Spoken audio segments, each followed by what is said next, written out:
Assalamualaikum warahmatullahi wabarakatuh.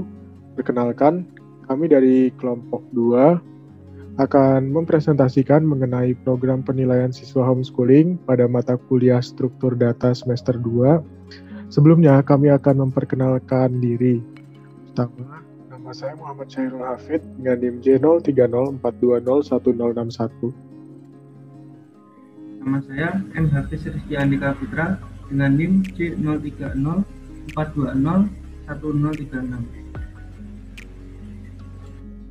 Nama saya Jimmy Nicholas Regar, NIM J0304201016. Pertama-tama, akan dijelaskan mengenai tujuan dari tugas akhir ini, yang mana tujuannya ini dibagi menjadi 2, yaitu tujuan secara umum dan juga tujuan secara khusus. Untuk tujuan secara umum, yang pertama yaitu memaparkan mengenai tugas akhir struktur data yang mengangkat tema fasilitas pendidikan dengan judul program penilaian siswa. Yang kedua yaitu membuat kode program melalui software Geni sebagai penunjang penugasan akhir. Untuk tujuan khususnya, yang pertama memperkenalkan sebuah program dari algoritma bubble sort ke dalam penugasan akhir yang diberikan. Yang kedua, membuat sebuah inovasi melalui sebuah program berbasis Python sebagai sarana interpretasi penilaian siswa. Kemudian alasan pemilihan tema, yang pertama untuk mempermudah pekerjaan dalam melakukan. Yang kedua berupaya mengenalkan program kepada kalangan guru dan siswa. Yang ketiga mempersingkat waktu pengerjaan pengurutan nilai. Dan yang keempat alternatif lain yang dapat digunakan selain penggunaan platform lain. Kemudian ada lingkup program yang terbagi menjadi 4. Pertama yaitu sorting. Sorting merupakan pengurutan data baik dari nilai tertinggi maupun dari nilai terendah.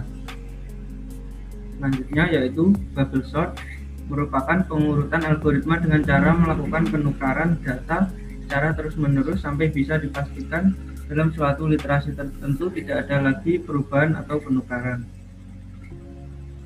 Kemudian short ascending, yaitu sebuah sistem pengurutan nilai karakter berdasarkan dari yang terkecil ke yang terbesar. Lalu short descending, sebuah sistem pengurutan nilai karakter berdasarkan dari nilai yang terbesar ke yang terkecil. Kemudian berikut merupakan implementasi bubble sort yang telah kami buat kode-kode programnya melalui aplikasi ini. Berikut adalah cuplikan dari kode program. Kemudian juga ada implementasi bubble sort yang mana kita akan menyajikan juga mengenai output dari programnya. Baik, setelah ini kami akan mendemokan bagaimana cara pembuatan melalui software Geni. Assalamualaikum warahmatullahi wabarakatuh.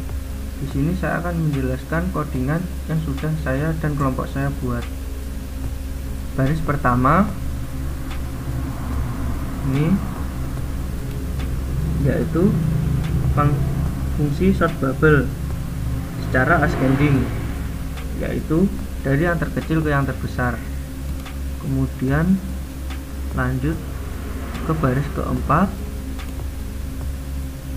yaitu cek indeks selanjutnya apakah lebih kecil dengan indeks saat literasi. Selanjutnya baris kelima, yaitu jika memenuhi atau indeks depan lebih kecil maka swap nilai. Selanjutnya baris keenam, yaitu mengembalikan list yang telah disorting.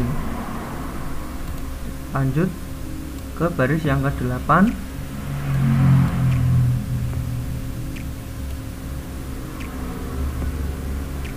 yaitu fungsi sort bubble secara descending, yaitu dari terbesar ke terkecil. Kemudian lanjut ke baris ke-11, yaitu cek indeks selanjutnya apakah lebih besar dengan indeks saat literasi. Selanjutnya baris ke-12, yaitu jika memenuhi atau indeks depan lebih besar maka swap nilai. Selanjutnya baris ke-13, yaitu mengembalikan list yang telah disorting. Baik, saya akan melanjutkan codingan dari yang telah teman saya lanjutkan. Di sini saya akan membuat tampilan interface-nya, yang mana sekarang kita akan melakukan pencetakan ya. Pencetakan tahap awal yang paling bagian atas itu kita buat menjadi ini.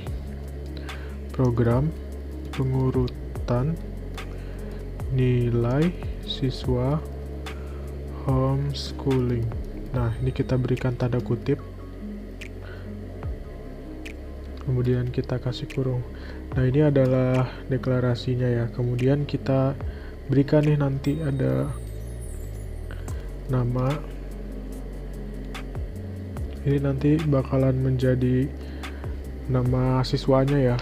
Kita bisa input nama, terus kita berikan perintah input dia untuk mengisi. Terus kita kasih lagi kelas di tab.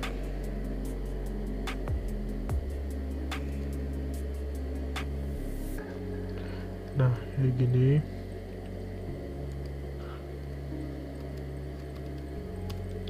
Selanjutnya setelah itu kita bikin list.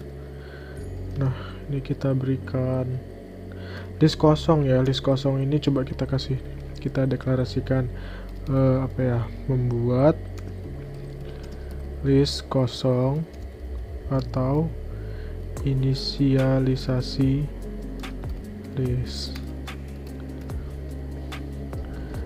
Selanjutnya apabila benar, maka kita ini deklarasi ulangi selama true. Dan ini dia memerlukan break. Oke. Setelah itu apalagi yang mau kita tambahkan? Kita tambahkan untuk tampilan menunya. Tampilan menunya di sini kita pakai cetak. Apa aja nih yang mau dicetak kira-kira? Yang pertama kan pastinya ada menu ya. Menu, kemudian apalagi kita cetak lagi. Kurang pilihan nomor 1 itu insert nilai. Jadi kita nanti si anak itu diharuskan untuk menginsert nilai. Insert nilai.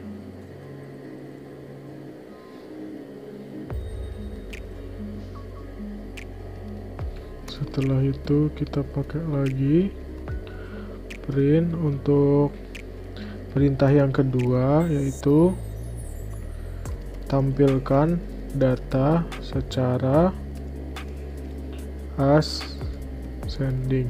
Nah, ini yang ditampilkan dari urutan terkecil ke terbesar nanti nilai pengurutannya. Nah, habis itu kita buat lagi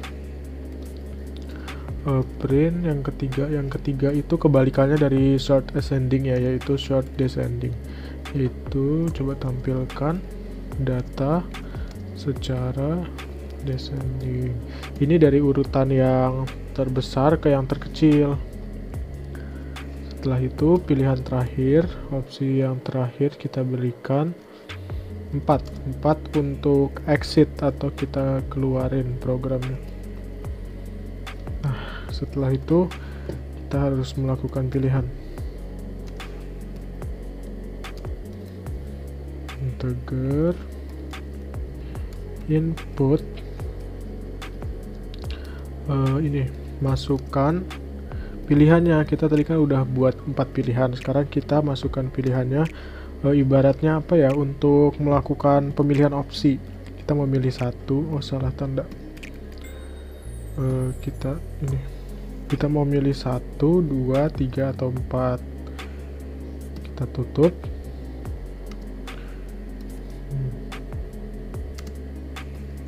Kita beri kurungan 2 karena yang tadi sana 2. Nah, jadi untuk tampilan interface-nya, tampilan kodenya seperti ini. Baiklah, di sini saya akan melanjutkan program yang telah dilakukan teman saya sebelumnya. Yang pertama kita ketik if fill yang pertama. Setelah itu n, kemudian sama dengan int, kemudian inputnya yaitu masukkan nilai siswa, masukkan jumlah siswa,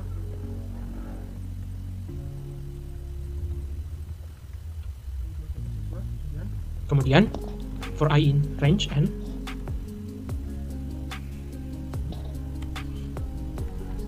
lalu lst append, kemudian input masukkan nilai siswa ke nilai siswa ke.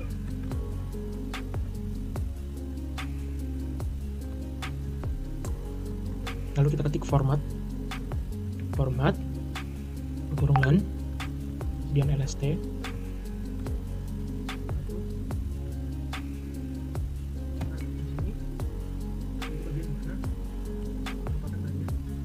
nah pada bagian ini merupakan bagian yang dimana programnya akan memasukkan nilai ke dalam list dengan menggunakan method append berasal dari list atau method append dari list.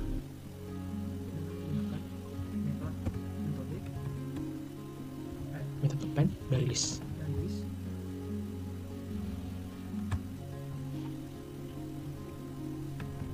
Selanjutnya elif buat fill yang kedua.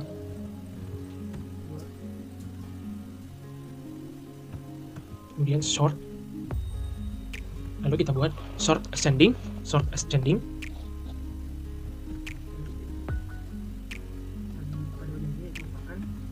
Nah, di bagian ini itu merupakan program di mana akan melakukan pemanggilan function dan kemudian akan disimpan ke variabel port.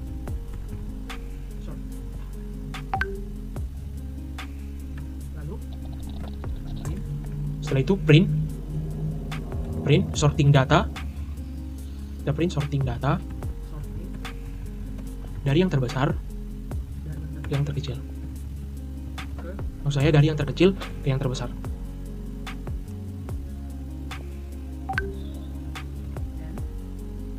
Kemudian n.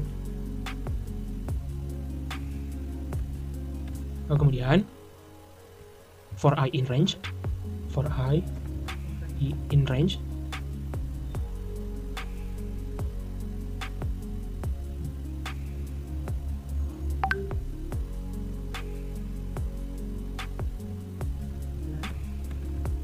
Kemudian len, kemudian short. Kemudian kita ketik print kurung tanda kutip, kemudian kurung kurawal, dan format short i.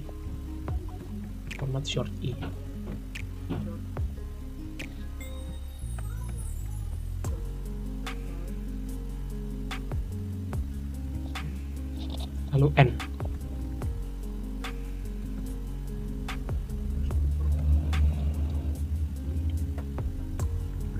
Lanjut ketik print tanda kutip 2 kemudian tanda kurung. Selanjutnya elif pilihan ketiga, fill yang ketiga, fill dengan 3.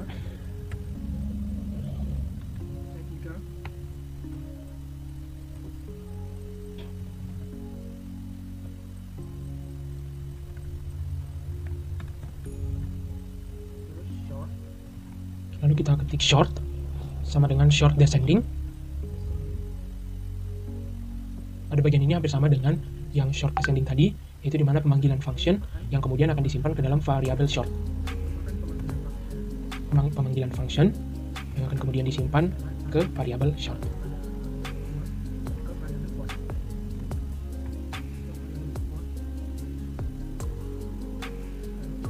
Lalu print sorting data dari yang terbesar ke yang terkecil.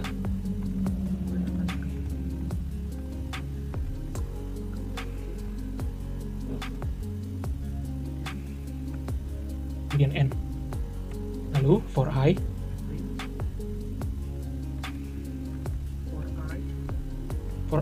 in range length yang kurung short.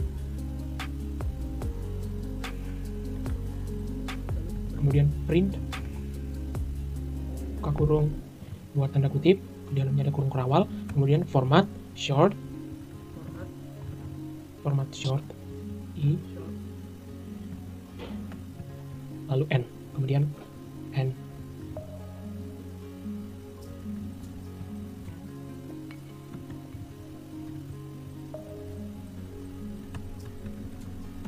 Untuk yang terakhir yaitu alif, fil yang keempat, kemudian break pada kali ini yaitu dimana program akan keluar dari loop. Kemudian ketik else, lalu print menu salah, print pilihan menu salah.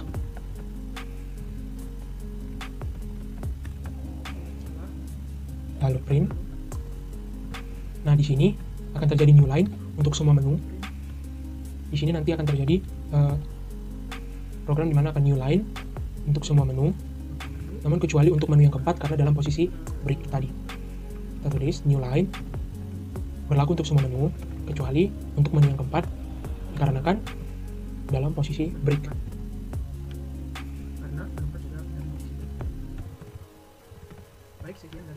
Baiklah, sekian dari saya, terima kasih. Nah baik teman-teman, setelah dilakukannya pengisian kode program seperti yang sudah dijelaskan oleh rekan-rekan saya, sekarang ini juga datanya udah direvisi untuk yang salah-salahnya dan jadilah kode seutuhnya. Sekarang kita akan melihat tampilan dari keluaran programnya atau inputannya itu seperti apa sih. Kita langsung aja klik execute. Pertama di compile dulu apakah udah benar atau belum kode-kodenya, setelah itu kita klik execute. Nah, di sini kan tadi sesuai dengan interface-nya ya, sesuai interface yang ini, dimana yang paling atas kita buat program pengurutan nilai siswa homeschooling. Jadi prinsipnya gini, ini diperuntukkan untuk guru homeschooling yang mana mungkin ingin mengurutkan siswa-siswanya yang homeschooling. Karena kenapa dibuat contoh homeschooling? Karena biasanya homeschooling kan siswanya tidak banyak. Kita coba contohkan ya, simulasi. Gini, kelasnya kita buat contohnya kelas Cempaka Putih. Nah, di sini untuk mata pelajarannya nih, kira-kira yang mau diurutin apa? Kira-kira misalnya matematika. Nah, sekarang kita pilih menu nih. Kan nggak mungkin kita langsung loncat ke menu 2 atau 3, yaitu tampilkan data secara ascending maupun descending, yang mana otomatis kita harus melalui atau melakukan insert nilai terlebih dahulu. Kita lakukan insert nilai, enter, masukkan jumlah siswa. Nah, ini kan karena homeschooling ya, kita coba contoh jumlah siswanya itu ada 5, misal A, B, C, D, E. Masukkan nilai siswa ke 1, nilai matematika siswa pertama anggap sajalah 90. Kemudian yang kedua anggap saja 89, yang ketiga 86, yang keempat 85, dan yang kelima itu 94. Nah, udah, kalau misalnya dia udah diinput nilainya, dia akan kembali lagi ke menu awal tadi. Lalu kita coba dulu untuk menampilkan data secara ascending. Nah, di sini kan langsung keluar sorting data dari yang terkecil ke yang terbesar. Dari nilai ini akan dimunculkan data karakter nilai yang sudah terurut dari yang terkecil. Nah, di sini bisa kita lihat kan tadi si A dapat nilai 90. Oh, ternyata dia jadi urutan yang kedua dari belakang. Ini buat apa fungsinya? Ini untuk mempermudah apa ya istilahnya? Untuk mempermudah penentuan siswa yang sudah cukup nilainya dan yang masih kurang. Oh, ternyata yang paling kurang 85 nih. Ibaratnya kan otomatis di sini kita bisa melihat peringkatnya ya. Kita peringkatnya, oh ternyata peringkat 1 nilai matematikanya 94, peringkat 2 90, peringkat 3 89, peringkat 4 86, dan peringkat 5-nya 85. Tapi misalnya kita pusing, ya udah sekarang kita coba tampilkan untuk data secara descendingnya biar nggak pusing. Jadi kan kalau orang kadang lihat dari kiri tuh pusing ya kalau ngurutin nilainya yang terkecil dari kiri. Nah, ini udah kita tukar dari ascending ke descending, yang mana di sini sorting data dari yang terbesar ke yang terkecil. Di sini udah ketahuan nih. Jadi yang ranking 1 di sini ada si E ranking 1, kemudian si A ranking 2 dan seterusnya. Jadi program ini tentunya sangat bermanfaat bagi guru-guru homeschooling yang mungkin ingin sedikit mengulik ya tentang pemrograman berbasis Python menggunakan Genie ini. Kan biasanya kalau orang menggunakan Excel, ini kita coba-coba aja. Selain berkenalan dengan teknologi, kita juga bisa menambah wawasan baru. Baik, sekiranya cukup dari kelompok kami, kurang lebihnya mohon maaf. Wabillahi taufiq wal hidayah. Wassalamualaikum warahmatullahi wabarakatuh.